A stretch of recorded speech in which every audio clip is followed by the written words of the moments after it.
Hi అండి, ఈరోజు మరొక కొత్త పూల వేణిని మీతో షేర్ చేసుకోబోతున్నానండి. ఈ పూల వేణి ఎంత అందంగా ఉంటుందో అంతే ఈజీ కూడా. పూలమాల రాని వాళ్ళు కూడా చాలా ఈజీగా ఈ పూల వేణిని అల్లెయ్యవచ్చు. చూస్తున్నారు కదా ఎంత కలర్ఫుల్గా ఉందో ఈ పూల వేణి. అల్లటం కూడా చాలా ఈజీ అండి. ఈ పూల వేణి పెళ్ళిళ్ళ టైంలో కానీ చిన్న చిన్న ఫంక్షన్లో కానీ కేవలం 5 నిమిషాల్లోనే ఈ పూల వేణిని అల్లుకోవచ్చు. చూడండి, జడకు పెడితే ఎంత అందంగా ఉందో, నిండుగా ఉంది కదా. మరి లేట్ చేయకుండా ఈ అందమైన పూలవేణిని ఎలా ప్రిపేర్ చేసుకోవాలో ఇప్పుడు చూసేద్దాం రండి. ఈ పూలవేణికి కావలసినవి మల్లెపూలు, గులాబీ పూలు కావాలి. మీ దగ్గర గులాబీ పూలు లేవనుకోండి, రెడ్ కలర్ క్యారీ బ్యాగ్ తీసుకోండి. ఇలా 2 అంగుళాలు ఉండే విధంగా కట్ చేసుకొని దాన్ని కొంచెం కొంచెం మడత పెట్టి, అంటే గులాబీ రేకుల సైజు ఉండే విధంగా కట్ చేసుకోండి. అంటే వీడియోలో చూపిస్తున్న విధంగా కట్ చేసుకోండి. వీడియోను ఎక్కడ స్కిప్ చేయకుండా పూర్తిగా చూడండి, మీకు ఈజీగా అర్థమవుతుంది ఈ పూల వేణిలు ఎలా అల్లాలో. ఇలాగే కొంచెం మడత పెట్టి, అంటే గులాబీ రేకుల సైజు ఉండే విధంగా కట్ చేసుకోండి. ఇలాగే కొన్ని గులాబీ రేకులు కట్ చేసుకొని పెట్టుకోండి. చూస్తున్నారు కదా, ఇలా కొన్ని గులాబీ రెమ్మలు కొన్ని తీసుకోండి. అలాగే కొన్ని మల్లెపూలు కూడా తీసుకోండి. తర్వాత ఇలా ఒక సన్న సూది, అంటే పెద్ద సైజులో ఉండే సూదిని తీసుకోండి. దానికి 2 పోగులు దారం ఎక్కించి తీసుకోవాలి. ఇప్పుడు సూది పెట్టుకోవడానికి సపోర్ట్ని తీసుకోవాలి. తరువాత సూదిని ఇలా పెట్టుకొని ఒక మల్లె పువ్వును తీసుకోండి. అలాగే ఒక గులాబీ రెమ్మను కూడా తీసుకొని ఇప్పుడు మల్లె పువ్వు కాడ దగ్గర నుంచి గులాబీ రెమ్మను ఇలా మడుచుకోవాలి. మనకి ఇక్కడ మల్లె పువ్వు మొగ్గ వరకు కనబడుతూ ఉండాలి. కాడ మాత్రం గులాబీ రెమ్మతో చుట్టబడి ఉంటుంది. ఇలా రెడీ అయిన దానిని సూదికి అల్లుకుంటూ రావాలి. ఇలాగే ఒక మల్లె పువ్వు, ఒక గులాబీ రెమ్మ తీసుకొని మల్లె పువ్వు కాడ చుట్టూ గులాబీ రెమ్మ పెట్టుకుంటూ సూదికి పెట్టుకుంటూ అల్లుకుంటూ రావాలి. ఇలాగే 1 by 1 పూలు గులాబీ రెమ్మతో ఈ మాలను అందంగా అల్లుకోవాలి. ఇలాగే 1 by 1 అల్లుకుంటూ రౌండ్గా పెట్టుకుంటూ అల్లుకుంటూ రావాలి.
ఇలాగే కొన్ని పూలు కొన్ని గులాబీ రెమ్మలు అల్లుకున్న తర్వాత గులాబీ రెమ్మలకు చివర కొంచెం రెమ్మ ఉంటుంది, దాన్ని ఇలా కట్ చేసుకోండి. చూడండి ఎంత అందంగా ఉందో కదా ఈ పూల వేణి. చూస్తున్నారు కదండి. ఇలాగే పూలు గులాబీ రేకులు పెట్టుకుంటూ అల్లుకుంటూ రావాలి. ఇలాగే మీకు పూల వేణి ఎంత మాల కావాలో అంత అల్లుకొని తీసుకోండి.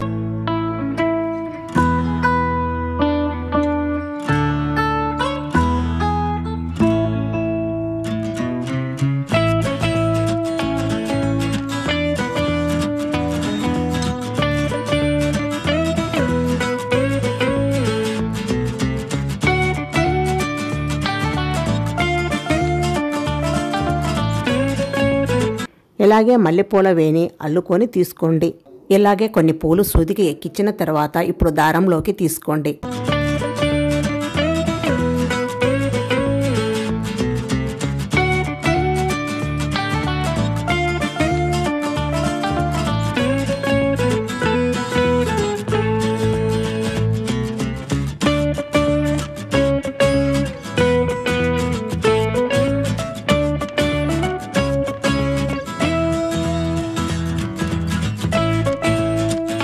ఇలాగే మళ్ళీ కొన్ని పూలు సూదికి ఎక్కించిన తర్వాత మళ్ళీ దారంలోకి తీసుకోండి.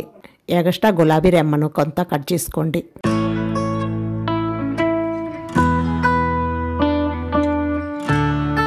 ఇలాగే ఈ వేణిని మొత్తం అల్లుకోవాలి.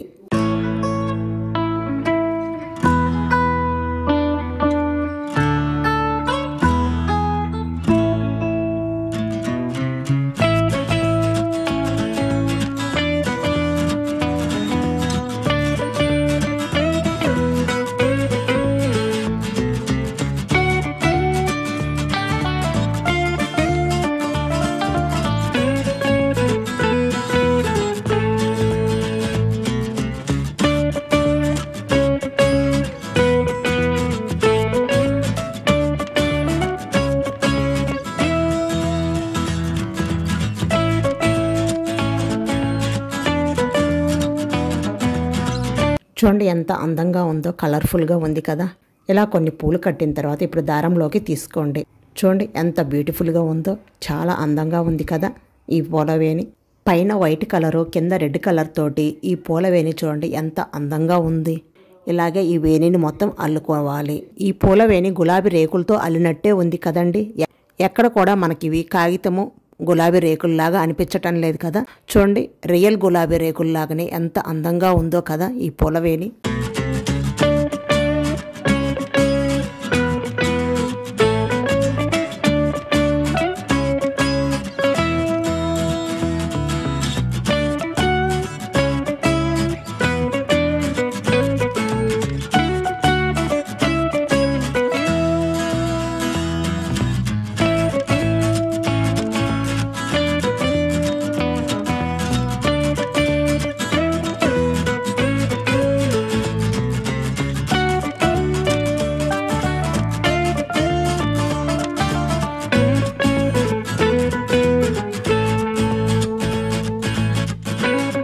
చివర్ల పైకి ఒక పువ్వు, క్రిందకు ఒక పువ్వు పెట్టి అల్లుకోండి.